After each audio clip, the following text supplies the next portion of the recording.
nesse momento, nós vamos falar sobre o conselheiro em dependência química, ou CDQ aqui no nosso contexto aqui. Bem, o que é esse indivíduo? O conselheiro é um profissional que pode ser um terapeuta, pode ser um psicólogo, pode ser um psicanalista, ele pode ser um pastor, ele pode ser um capelão, que vai proporcionar um ambiente de paz, de conforto, de segurança, de credibilidade, de confiança para o dependente químico. Nesse ambiente de paz, de conforto, de segurança, o ambiente gerado por você terá que ser capaz de proporcionar ao dependente químico o interesse e a confiança de pedir a sua ajuda para você interagir com os profissionais das outras áreas para ajudar o dependente químico a ter uma qualidade de vida melhor. A busca da qualidade de vida, a busca da restauração do quadro de saída da dependência para uma vida normal, para uma vida sem a dependência das substâncias químicas, é o que visa a ação desse conselheiro, né? No Brasil, não existe uma profissão de conselheiro em dependência química, mesmo que a gente já encontre tramitando no Congresso Nacional, um deputado do Rio Grande do Sul, ele fez uma proposição, um projeto de lei qualificando o conselheiro em dependência química e buscando reconhecer o conselheiro como um profissional competente, terapeuta, para poder ajudar as pessoas que estão debaixo da dependência química. Então, já existe estudos, já existe uma propositura de lei, né, no Congresso Nacional, porém, não é uma profissão reconhecida por lei. Mas, centros de recuperação, locais que buscam atender as pessoas com dependência química, têm contratado profissionais para atuarem como conselheiros. E essa atuação, esse profissional, geralmente ele é remunerado. E essa remuneração dele é através de um salário, em média mais ou menos de R$ 2.500 a R$ 3.000, sendo que a formação desse profissional está na casa aí de ser um psicanalista, um psicólogo, não é? Geralmente o médico, psiquiatra ou professor de medicina não atua diretamente como conselheiro, até porque os ganhos deles são bem maiores do que esse caso. Diga. A profissão de conselheiro já foi reconhecida. Levou o CBO, o Código Brasileiro de Ocupação, de número 5153-15. Cuidado, que eu estou falando aqui não é desse reconhecimento como ocupação, ok? Nós estamos falando de um projeto de lei que tramita no Congresso Nacional, onde reconhece a profissão, ele como um profissional autônomo independente, e não o CBPO, que ele reconhece a função, a atuação da pessoa. Como reconhece, no caso aí o Ministério do Trabalho, reconhece o pastor, reconhece o teólogo, reconhece o capelão, porém, essas profissões, elas não têm uma lei regulamentando elas como uma profissão, como é o caso do advogado, do médico, do engenheiro, do profissional de enfermagem e por aí vai. E até de educação física, que é um dos mais recentes. Então, lá o Código de Profissões e Ocupações do Ministério do Trabalho já reconhece a função desse profissional, ou a atuação desse profissional. mas ele não existe uma lei propriamente que transmita sobre isso aí. Obrigado aí pela dica. Então, a gente estava falando do que é, como atua. Então, a atuação dele é como se o conselheiro fosse capaz de criar uma ponte entre o dependente químico e as pessoas ou locais que vão ajudar o dependente químico a se recuperar. No caso, a nossa ideia aqui é que essa especialização em dependência química para o capelão ou para os capelães nos dê a capacidade, o entendimento e o discernimento de nós sermos capazes de nós atuarmos como essas pontes para nós darmos condições de segurança e paz para que o dependente confie na pessoa do capelão e ele seja capaz de direcionar o dependente químico a um tratamento, a um centro de recuperação, a locais ou a profissionais que estão mais habilitados, estão mais direcionados a ajudá-los na recuperação. Então, a nossa ideia aqui, como especialistas em dependentes químicos para capelães, nós não vamos cuidar diretamente do dependente químico. Não é essa a função do capelão, senhores. Não é a função do capelão tratar dependentes químicos. A função nossa é identificar pessoas com esse problema, ok?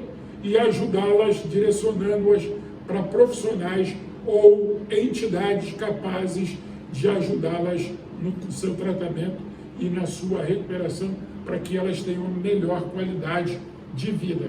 Por que eu estou falando isso? Porque a dificuldade, muitas das vezes, é nós nos situarmos no nosso trabalho, quer dizer, o capelão se situar na função dele. Por quê? Porque é muito comum do capelão, de algumas pessoas que trabalham na área da capelania ou querem ser capelãs, ou querem atuar como capelãs, elas confundirem a atuação delas como missionários, elas acabam confundindo a atuação delas como pastores, elas acabam confundindo a atuação delas e elas se tornam evangelistas. Então, a gente aprende aqui na FAP que capelão é uma coisa, evangelismo é outra, missões é outra, ser pastor é outra, totalmente diferente, porque senão nós iríamos invalidar a questão da assistência religiosa prevista no artigo 5º da Constituição Brasileira. Então, existe a previsão legal, existem leis estaduais, leis municipais que tratam da assistência religiosa no âmbito municipal, estadual e federal. Então, é muito importante saber diferenciar não apenas no quesito legal, mas na hora de você atuar. Porque, às vezes, você é um pastor, é uma missionária, é uma pastora, e aí você vai no campo da atuação da capelania. E muitas das vezes, o pastor, a pastora, ele é tentado a agir como um pastor ou então como um evangelista. Porque o ambiente, a situação favorece o desejo de levar aquela pessoa a Cristo, né? Levar aquela pessoa a conhecer do Evangelho, faz com que a pessoa, muitas das vezes, perca a noção que ele está ali agindo como um capelão. Então, por exemplo, eu ouvi ali o capelão que tem a especialização em pós-desastres, falando da experiência dele que ele teve em Petrópolis recentemente, de uma família que era envolvida, faz parte de uma outra religião, e os bombeiros lançaram mão da pessoa dele para ir falar com essa família que estava num local de risco, para convencê-las a saírem da casa, abandonarem a casa em razão do risco, e elas, no primeiro momento, resistiam muito aos bombeiros. e vai lá o capelão falar com a família. Testemunho de Jeová? Não era testemunho. Não era testemunho. A gente não vai colocar aqui o nome da religião, etc. e tal, até porque a gente não quer atingir, e nós somos capelães, e como capelão, você não pode nominar a religião das pessoas.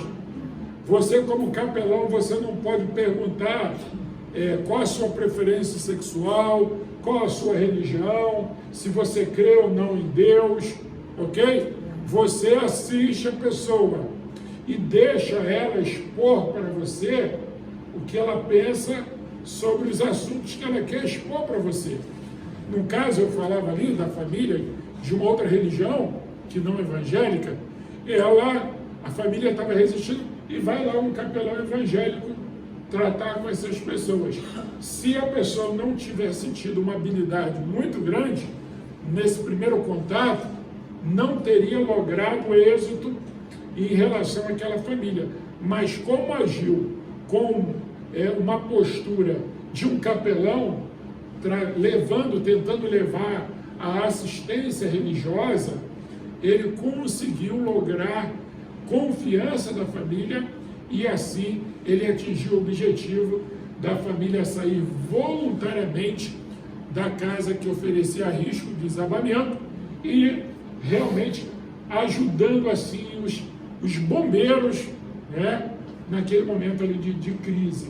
Então vejam, senhores, que é muito importante saber se situar como capelão, porque senão você vai como um religioso, propriamente, quer dizer, apenas como religioso. Aí chegando lá, quando você apresenta as suas credenciais de religioso para uma outra pessoa religiosa, então ela vai dizer para você, não, eu não preciso de religião, eu já tenho a minha. Entenderam, senhores? Cuidado para você não apresentar para o dependente químico algumas cartas, algumas posturas que vão bloquear a sua ação, a sua atuação para com ele. Então você tem que ter a habilidade de ter credenciais, posturas éticas profissionais na hora de atuar, para que você tenha entrada, né, para com a pessoa, para que ela possa te dar atenção. Você vai dar atenção ao dependente químico, que muitas das vezes é muito difícil, principalmente o usuário, quanto mais, ele poderá estar sob o efeito da droga, não é? E sob o efeito da droga, é quase que impossível, na maioria dos casos, você ter, né, um contato, ter uma interação com a pessoa. Então é preciso, muitas das vezes, esperar o momento do efeito passar, do uso da droga, né, do consumo da droga, para você poder interagir com a pessoa. Mas mesmo no momento da ausência dos efeitos, tem a situação de crise da abstinência, que pode também gerar um desconforto e um mal-estar, uma incomodação, a pessoa fica inquieta. Então você tem que ter a habilidade de poder saber tratar com a pessoa nesse momento, tá bom? As áreas de atuação desse conselheiro, né, ele vai atuar na igreja, sim ou não? Sim. Hospital? Sim. Hã? Sim. Escola? Sim. Nas casas, nas famílias? Sim.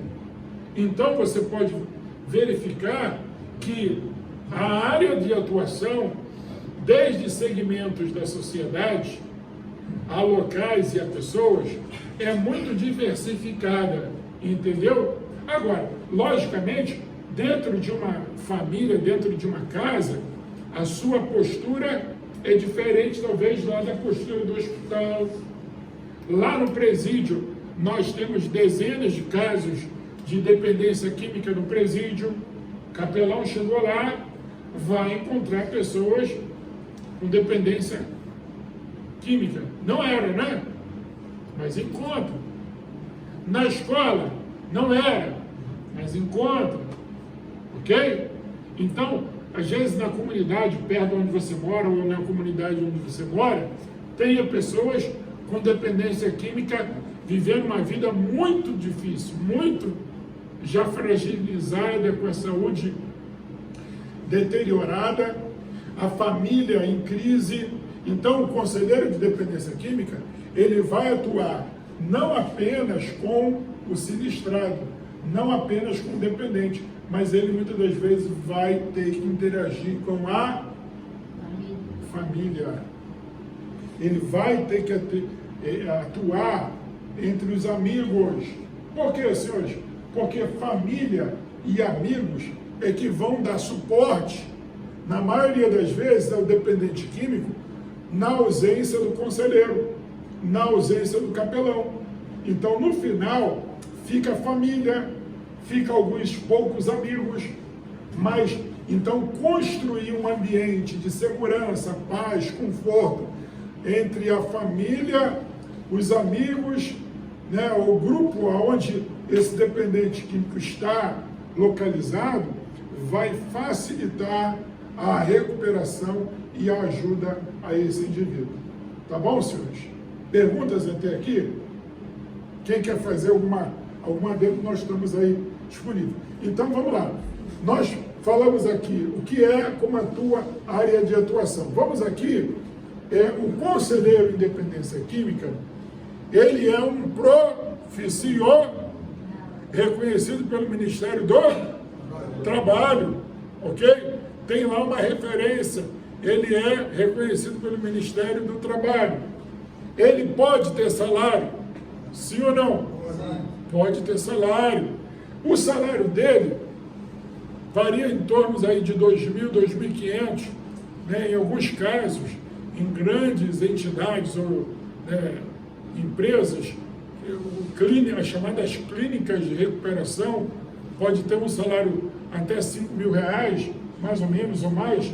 Agora, o conselheiro em dependência química, ele pode